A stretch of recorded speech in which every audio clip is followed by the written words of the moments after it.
강릉시청에서 치러진 2023학년도 수능 시험이 무사히 끝났습니다. 결시율은 작년보다 조금 높아졌습니다. 전교조 강원지부는 올해 수능 성적과 입시 결과를 공개하겠다는 신경호 교육감의 발표를 철회할 것을 촉구했습니다. 관광 거점 도시인 강릉시 관광정책이 여러 기관과 부서에 이리저리 나눠져 있어 중심 조직이 필요하다는 지적입니다. 민선 8기에 취임한 시군의회 의장과 부의장 등이 업무 추진비를 어떻게 쓰고 있는지 들여다봤습니다. 안녕하십니까. 뉴스데스크 강원입니다. 많은 수험생과 학부모들의 가슴을 졸이게 했던 2023학년도 대학 수학 능력 시험이 차분한 분위기 속에 마무리됐습니다. 앞으로 숨가쁜 입시 일정을 잘 준비하는 일이 남았습니다. 이병선 기자가 보도합니다. 이른 아침부터 시험장 앞은 수험생들을 응원하는 염원으로 가득합니다. 수능 대박.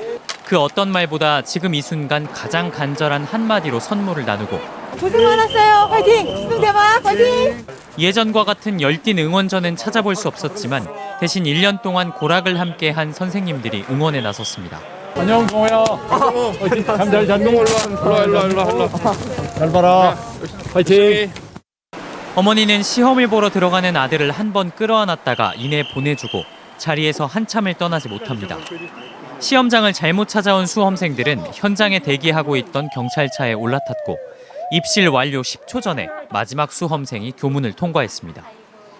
초조했던 시간들이 지나고 간절히 기다리는 가족과 친구들에게 수험생들이 돌아옵니다. 부둥켜안은 체온에 걱정했던 마음이 녹고 친구들의 응원에는 힘을 채워넣습니다.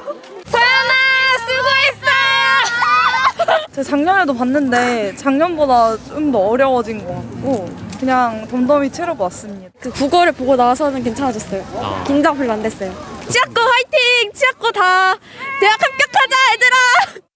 올해 수능 시험에는 도내 12,330명이 응시해 1,537명이 시험을 치르지 않아 결시율 12.59%를 기록했습니다.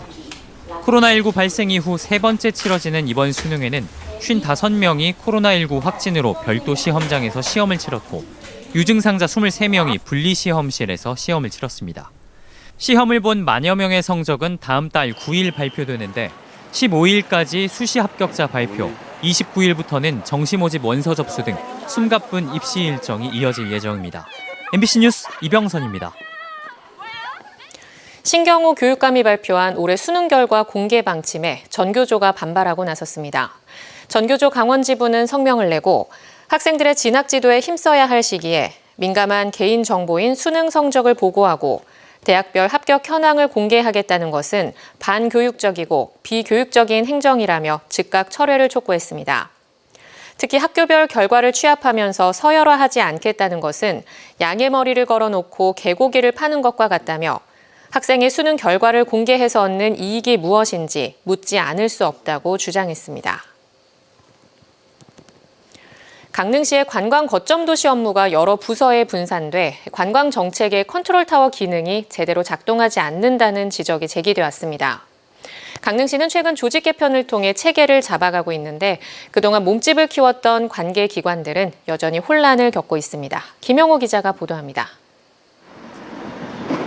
지난 2010년 강릉시청 산하기관으로 설립돼 체육과 관광, 공원시설 등을 위수탁받아 운영하고 있는 강릉관광개발공사. 경영관리부와 시설운영부 두 개였던 조직은 창립 10주년을 맞아 관광사업부까지 추가됐습니다. 지난해 청사를 이전하면서 관광 거점도시 사업과 마이스 산업 등 강릉시의 역점 사업으로 실무를 확대하고 있습니다. 강릉시의 유관 기관 가운데 문화관광 분야 실무를 하는 곳은 또 있습니다. 강릉시장이 이사장인 강릉문화재단은 커피 축제와 국제 영화제 등 대표 축제를 비롯해 문화도시 사업과 각종 문화예술 지원 사업을 담당합니다. 명주 예술마당과 작은 공연장 등 문화예술시설 운영 관리도 문화재단의 일입니다.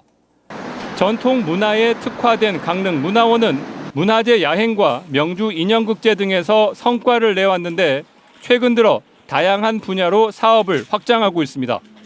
문화 관련 단체들은 관계기관의 규모가 커지면서 내부 경쟁이 치열해 업무 중복 등의 부작용을 우려합니다. 실제로 정부 공모사업에 어떤 기관이 신청할지를 두고 서로 눈치를 보는 경우가 많습니다.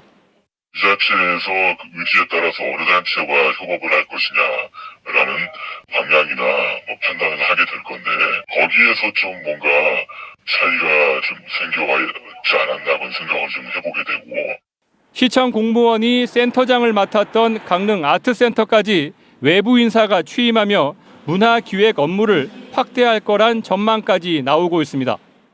전체적인 컨트롤 타워를 좀 이렇게 일목요연하게 알 수 있도록 해서 같이 강릉을 우리가 발전시키고 빛내기 위한 공모 사업인데 여러 조직들이 있으면 그 공모 사업에 같은 우리 강릉끼리 경쟁을 하게 되는 경우도 발생할 수 있거든요. 강릉시는 13개 부서로 분산됐던 관광 거점도시 사업을 최근 조직 개편으로 관광부서 2개와 문화부서 2개로 업무를 집중하고 있습니다. 하지만 문화, 관광, 유관 기관들은 업무 혼선을 겪고 있어 시너지 효과를 기대하기 어려운 상황입니다. MBC 뉴스 김영호입니다. 민선 8기 지방의회가 출범한 지도 4개월이 지났습니다. 의회마다 의장과 부의장 등이 의정활동 수행에 필요한 업무 추진비를 쓰고 있는데 최근 영동 지역 8개 시군의회가 공개한 사용 내역을 분석했습니다. 이용 기자입니다. 민선 8기 지방의회가 출범한 이후 태백과 정선을 포함해 영동 지역 8개 시군의회가 홈페이지에 공개한 올해 3분기 업무 추진비 사용 내역을 살펴봤습니다. 업무 추진비 사용 금액이 가장 많은 의원은 삼척시 의회 의장이었습니다. 3개월간 1,933만 원을 썼고 다음은 정선군 의회 의장 1,125만 원, 강릉시 의회 의장 849만 원, 고성군 의회 의장 759만 원 순 등으로 나타났습니다. 업무 추진비 사용 횟수가 가장 많은 의원도 삼척시 의회 의장이었습니다. 3개월간 42건을 사용했고 다음으로는 고성군 의회 의장 40건, 강릉시 의회 의장 37건, 정선군과 양양군 의회 의장 34건 순 등으로 나타났습니다. 대부분 의회가 간담회나 업무 협의 등의 명목으로 식당에서 쓰거나 간식을 사는데 업무 추진비를 주로 썼습니다. 공식적으로 의회 업무가 없는 주말이나 공휴일에 업무 추진비를 사용한 내역도 살펴봤습니다. 고성군 의회 의장이 6건으로 가장 많았고 강릉시, 태백시, 정선군 의회 의장이 각 3건, 속초시 의회 의장 2건, 고성군 의회 부의장 1건으로 나타났습니다. 18건 중 상당수는 간담회 급식비나 수행직원 노고 격려, 의정활동 수행 등의 명목으로 쓴 식비였고 특정 모임의 저녁 식사 비용으로 사용해 의정활동과는 다소 무관해 보이는 경우도 있었습니다. 강릉과 동해, 삼척, 속초, 양양 등 5개 시군 의회가 업무 추진비의 명확한 용도를 규정한 조례나 규칙을 제정했는데 의정활동과 관련이 적은 심야 시간과 휴일 등에는 사용을 제한하고 있습니다. 태백시와 정선군, 고성군 의회는 목적 외 용도로 사용해서는 안 된다는 간략한 내용만 나와 있습니다.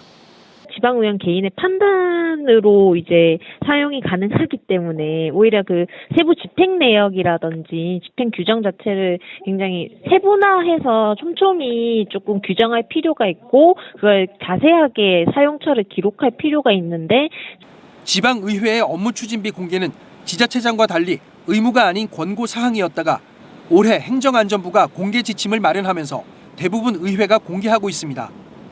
하지만 여전히 공개된 사용 내역이 구체적이지 않다는 지적이 많습니다. MBC 뉴스 이용입니다. 조류인플루엔자 확산세가 심상치 않습니다. 지난달 경북 예천에서 처음 고병원성 조류인플루엔자가 나온 이후 한 달도 되지 않아 원주 산란계 농장에서도 나온 건데요.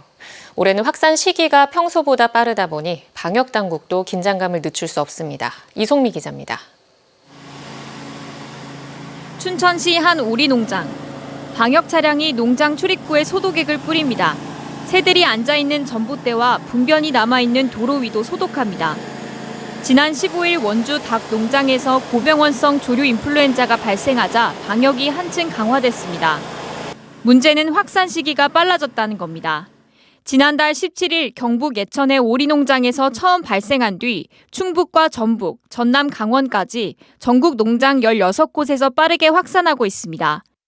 조류 인플루엔자는 야생 조류나 닭 등에 감염되는 급성 바이러스 호흡기 질병인데 본격적으로 철새가 들어오는 12월에서 1월 사이에 많이 발병합니다. 원주도 지난해에는 2월 23일에 처음 나왔는데 발생 시기가 넉 달 가까이 빨라졌습니다. 이제 동시다발적으로 이제 퍼지고 있잖아요. 그리고 이제 또 축종을 가리지 않고 어느 농장 하나 그대로 해가지고 뭐 안심할 수 있는 농장이 하나도 없어요. 무엇보다 바이러스의 감염 경로를 예측하는 게 어렵다 보니 방역 당국은 확산 방지에 주력하고 있습니다. 일단 강원도에서 처음 발생한 원주 농장의 10km 반경 농장과 동선이 겹치는 농장 13곳, 그리고 축산시설 9곳의 이동을 제한했습니다. 전체 농장은 외부인 출입을 통제했고 증상이 있는 가금류가 나오면 즉시 시료 채취를 하고 있습니다. 내년 2월 말까지 특별 방역 대책 기간을 설정해서 모든 철새 도래지 가금 농가에 대해서 특별 관리하고 있습니다. 이런 상황에서 감염원으로 지목된 철새의 급격한 증가도 우려스럽습니다. 올해 전국 200개 철새 도래지를 찾은 물새 개체 수는 62만 마리로 지난해보다 20%가량 늘어났습니다. 특히 조류 인플루엔자 전파 가능성이 큰 오리과 조류는 지난해보다 26% 증가했습니다. 강원도 방역당국은 철새 도래지 11개 구간도 출입 금지 구역으로 고시해 야생 조류에 의한 직접 감염을 차단하고 있습니다. MBC 뉴스 이송미입니다.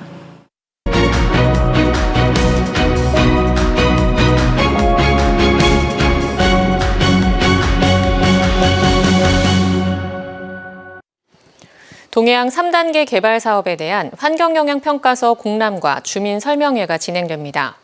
이해관계자와 주민 등은 다음 달 14일까지 동해시청 산업정책과와 삼척시청 해양수산과 등에서 동해안 3단계 개발 사업에 따른 송정동과 북평동 전면 해상 외곽시설 건설과 부지 조성, 준설 등에 관한 환경영향평가서를 공람할 수 있습니다. 또 오는 29일 오후 2시 동해시 북평동 행정복지센터에서는 주민 설명회가 열릴 예정입니다. 강릉 지역 주문진 농공단지와 중소일반산업단지 등 관내 노후 산업단지의 구조 고도화 사업이 추진됩니다. 강릉시는 내년까지 주문진 농공단지와 중소일반산업단지 등 30만 제곱미터에 대해 토지 이용 계획을 일치시키는 한편 수요조사와 업체 발굴 등의 설계 용역을 진행합니다. 이와 함께 노후 산단의 활용도가 낮은 부지를 매입해 정부 공모사업으로 복합 문화 공간 등을 건설해 산업단지의 기능을 높일 계획입니다. 오늘 하루 도내에서는 코로나19 신규 확진자가 1,717명 나왔습니다. 오늘 오후 6시 기준 강릉 213명, 속초 97명, 동해 92명, 삼척 55명, 정선 52명, 태백 46명, 고성 33명, 양양 22명 등이며 누적 확진자 수는 78만 7천여 명입니다. 도내 병상은 106개 가운데 53개가 사용돼 가동률은 50%를 보이고 있습니다. 오늘 낮 12시 40분쯤 동해안 정문 앞 삼거리에서 3.5톤 화물차와 승합차가 충돌해 승합차 운전자 42살 김모 씨가 숨졌습니다. 또 오늘 오후 5시쯤 동해고속도로 양양에서 강릉 방향으로 달리던 승합차 한 대에서 불이 나 전소됐지만 운전자 등은 모두 스스로 대피해 인명피해는 없었습니다. 경찰은 정확한 사고 경위를 조사하고 있습니다. 강릉 주문진 동방해상에서 흑범고래 2마리가 혼액됐습니다. 속초해양경찰서에 따르면 오늘 오전 9시 40분쯤 주문진항 동쪽 3.7km 인근 해상에서 정치망어선 A호가 그물에 걸려 죽어있는 흑범고래 2마리를 발견해 신고했습니다. 흑범고래 2마리 모두 몸 길이 360cm 안팎, 무게 170kg가량이며 포획 흔적이 발견되지 않아 국립수산과학원 고래연구센터에 연구 목적으로 인계될 예정입니다. 동해시가 재정 분석 평가와 계약 실적 평가에서 잇따라 좋은 평가를 받았습니다. 동해시는 행정안전부 주관 재정 분석 평가 결과 전국에서 유일하게 종합 등급과 효율성, 계획성 등 3개 분야에서 모두 최고 등급인 가등급을 받아 3년 연속 우수단체로 선정돼 5천만 원을 확보했습니다. 이와 함께 강원도의 계약 실적 평가에서 도내 업체 계약 금액과 건수 모두 상승, 임금 체불 방지를 위한 강원 대금 알림이 시스템 적극 활용 등이 좋은 평가를 받아 최우수 기관에 선정됐습니다. 속초시가 관광지 주변에 사는 주민들의 사생활 침해, 정주권 침해에 대해 관광산업 발전 이익을 주민들과 나눠 상생하는 공정관광 육성 방안을 마련합니다. 속초시는 공정관광 육성과 지원의 방향, 공정관광 기반 조성과 확충, 프로그램 개발, 재원 조달 방안 등의 내용을 담은 공정관광 육성 및 지원 조례안을 입법 예고했습니다. 속초시는 12월 1일까지 주민들의 의견을 받은 뒤 세부 내용을 수정해 조례안을 확정할 방침입니다. 강릉시 청사의 수소 충전소가 올해 완공될 예정인 가운데 내년에 강릉 북부 지역에도 수소 충전소가 추가로 들어섭니다.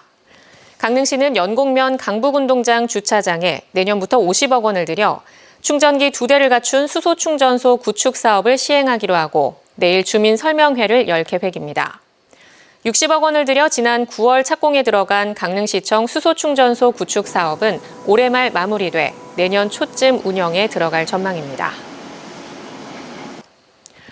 태백시가 내년 3월부터 필리핀 마발라카시에서 외국인 계절 근로자를 지원받습니다. 태백시는 필리핀 마발라카시와 외국인 계절 근로자 교류에 관한 양해각서를 체결하고 내년부터 외국인 계절 근로자 선발과 교육, 대한민국 재외공관 사증 발급, 적법한 근로조건 조성 등에 협력하기로 했습니다. 강원뉴스 마칩니다. 고맙습니다.